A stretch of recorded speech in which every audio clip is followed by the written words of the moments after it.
É isso, a Igreja Católica, a partir de hoje, tem uma nova santa. Madre Teresa de Calcutá, agora é Santa Teresa de Calcutá. E o Fantástico acompanhou a canonização da mulher que virou sinônimo de caridade. E foi até Calcutá, na Índia, para contar a história da Santa dos Pobres e Doentes. As missionárias da caridade deixaram as periferias para celebrar no núcleo da igreja. Não esperaram o sol sair para fazer fila. As freiras conhecem a popularidade de Madre Teresa de Calcutá. A Praça de São Pedro confirmou. Mais de 120 mil pessoas, 2.200 religiosos, 600 jornalistas credenciados. O calor desafiava as roupas das religiosas. Mas foi o dia de exibirem orgulhosas o sari de algodão branco com faixa azul. A boa nova é a canonização de uma das mulheres mais importantes em 2000 anos de igreja. Os pobres tiveram lugar de honra. 1.500 atendidos pela congregação da homenageada ficaram num lugar especial em frente ao altar. Ouviram o Papa garantir que a religiosa está no céu. Santa Teresa de Calcutá. Santam esse discernimus e definimus. Francisco admitiu a dificuldade de deixar para trás um nome tão familiar, quase íntimo. Ele acha que a ternura se chama Madre Teresa. Continueremo a dir-lhe Madre Teresa. Um discurso acompanhado por indianos de Calcutá, essa minoria católica da Índia cantarolou hinos da igreja. Diante da multidão se destaca o casal de brasileiros Marcílio e Fernanda. Ela rezou para Madre Teresa livrar o marido de infecções cerebrais. A doença sumiu sem explicações médicas. E para a igreja isso foi um milagre. A família Andrino entregou as relíquias de Madre Teresa ao Papa. O fechamento de um ciclo que começou 8 anos atrás com a recuperação repentina de Marcílio.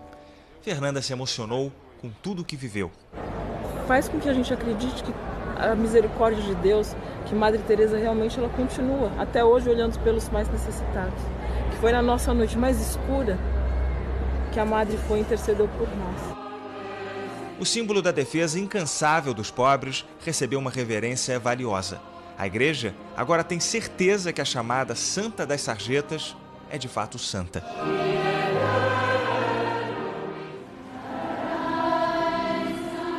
Há quase 20 anos, não tem um dia em Calcutá em que não se reze uma missa diante do túmulo de Madre Teresa. Não tem também um único dia em que famintos fiquem sem comida, pobres sem abrigo e doentes sem tratamento. A missionária morreu 19 anos atrás.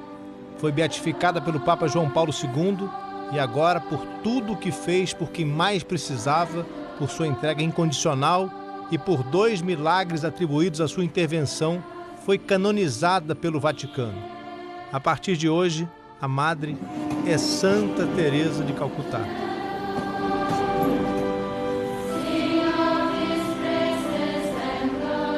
Em 1929, quando chegou a Calcutá, a noviça Agnes Gonja Boiagil foi ser professora de geografia e depois diretora de uma escola de meninas ricas. Virou madre e adotou o nome religioso de Teresa. Por 17 anos se fez a mesma pergunta: Deus não quer o bem de todos? Madre Teresa queria fazer alguma coisa para ajudar uma população que era miserável como hoje, vivendo entre o lixo e o esgoto, bebendo água contaminada, se alimentando no meio da rua, desconhecendo noções básicas de higiene. A Índia continua sendo um dos países com mais pobreza no mundo. E Calcutá, onde muita gente ainda toma banho na rua, simplesmente porque falta água em casa, sempre foi um lugar de muitas doenças e pouco tratamento. Foi numa viagem de trem em 10 de setembro de 1946, exatamente 70 anos antes de sua canonização, que Madre Teresa ouviu o que entendeu ser a voz de Cristo. E de repente ela vai fazer um retiro e ouve uma voz dentro do trem: tenho sede. Pode ter sido um pobre, alguém que disse aquilo, e ela entendeu depois que era a voz de Jesus falando nos pobres. Um gesto que acabou entrando para a história, Madre Teresa tirou o hábito preto da antiga congregação e colocou um sari, que a deixou mais próxima da mulher indiana e se tornou também uma marca da Congregação das Missionárias de Caridade, fundada por ela. Quando finalmente recebeu a autorização da igreja para começar sua obra, Madre Teresa veio exatamente para essa rua, para esse lugar onde eu estou aqui, dar aula para as crianças dessa favela de Calcutá. Na primeira aula foram 21 crianças. Madre Teresa deu aula assim mesmo, a céu aberto. Ensinou o que sabia porque não tinha experiência, mas assim começava uma obra que mudaria a história dessa cidade e mudaria a história do que a gente conhece como caridade nos últimos anos. A irmã Cristine conta que Santa Teresa não tinha dinheiro, não tinha nada, então escrevia no chão para ensinar inglês. A madre também dava banho nas crianças e ensinou as mães a fazer aquilo diariamente, com água de uma fonte que brotava na rua, onde foi colocada uma escultura dela. Quando ela veio pela primeira vez, a situação era bem pior que agora. As casas ainda eram de barro. Madre Teresa também alugou 2 apartamentos pequenininhos, onde começou a tratar dos doentes. Ela ia até a ponte, por onde passava o trem, onde até hoje as pessoas saltam do trem enquanto ele ainda está andando e vem caminhando pelos trilhos. Madre Teresa recolhia nesse lugar as pessoas doentes e trazia para cá para tratar delas. Com o tempo, a obra foi crescendo e Madre Teresa conseguiu uma escola. A escolinha de Madre Teresa, fundada em 1950, é essa aqui. É uma escola pequenininha, mas já bem diferente do improviso que foram os primeiros anos. Essa escola foi reformada depois que a obra de Madre Teresa cresceu. Essa aqui é uma sala de aula exatamente como no tempo da Madre Teresa. Mesmo que tivesse fechada na sala de aula, Madre Teresa jamais se esquecia da miséria de Calcutá.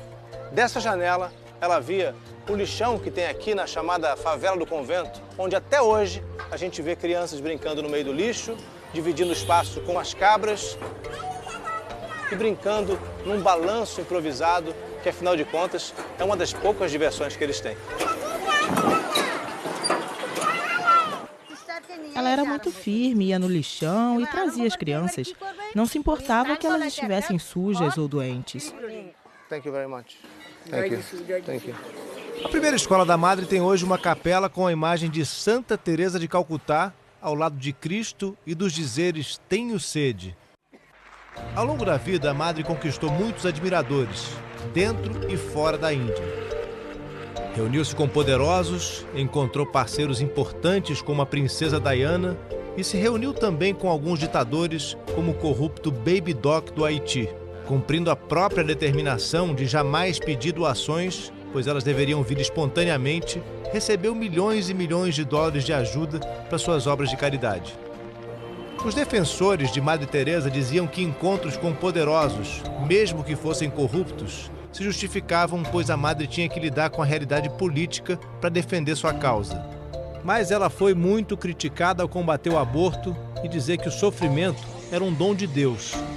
Seus maiores opositores diziam que Madre Teresa era amiga da pobreza e não dos pobres, e que levava a igreja de volta aos tempos medievais, vendendo perdão aos ricos, enquanto pregava resignação aos miseráveis. Para quem acompanhava o trabalho da Madre, a crítica era uma terrível distorção de seu único desejo: ajudar os pobres e doentes e diminuir o sofrimento de quem já não tinha esperança. Madre Teresa sempre enfrentou dificuldades na vida dela e principalmente no dia que resolveu fundar o primeiro abrigo. O prédio que havia sido concedido pelo governo da Índia ficava do lado de um grande templo hindu. Isso levou a população a pensar que Madre Teresa estava querendo converter os hindus ao catolicismo.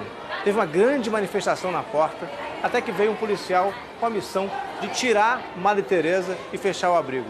O problema é que quando o policial entrou, o que ele viu foi uma mulher limpando o corpo de uma pessoa muito doente. O policial voltou até a porta e perguntou à multidão se alguém ali estaria disposto a fazer o trabalho que Madre Teresa fazia. Como ninguém se manifestou, ele deixou o lugar e a obra seguiu em frente. Madre Teresa cuidou de leprosos, vítimas de AIDS e de outras doenças curáveis ou incuráveis. Criou abrigos para crianças e idosos e espalhou suas missionárias pelo mundo. E assim, a ordem que começou com 12 freiras tem hoje quase 6.000. Os mais de 500 centros de atendimento recebem também inúmeros voluntários, como esse espanhol que passa 6 meses por ano cuidando da dignidade dos indigentes de Calcutá. Madre Teresa buscaba a los pobres de los pobres. Quando recebeu o Prêmio Nobel da Paz em 1979, Teresa de Calcutá disse que não merecia. Depois de sua morte, as cartas que escrevia a seus conselheiros revelaram que a madre se sentia abandonada por Deus. Vivo essa terrível sensação de perda, essa escuridão, ela escreveu. Existem santos que estão, assim, num primeiro patamar, tipo São Francisco de Assis, Teresa d'Ávila e João da Cruz, Santo Inácio de Loyola, esses grandes santos fundadores que fizeram a diferença na humanidade. Teresa de Calcutá é uma santa de primeira grandeza. Nos últimos anos de vida, no fim do século passado, Madre Teresa já era percebida e tratada como santa. Tanto que apenas 2 anos depois da morte dela, o Papa João Paulo II quebrou o protocolo e deu o primeiro passo em direção à santidade de Madre Teresa. O milagre que justificava a beatificação, a suposta cura de um tumor em uma indiana que contou ter visto uma luz sair de uma foto de Madre Teresa em sua casa, foi questionada por médicos indianos, que disseram se tratar apenas de um cisto. O segundo milagre é a recuperação do brasileiro Marcílio Andrino, depois de ser diagnosticado com uma infecção cerebral em 2008, foi atribuído aos pedidos feitos por sua família em orações à Madre Teresa. Em Calcutá, o quarto da missionária foi transformado em museu.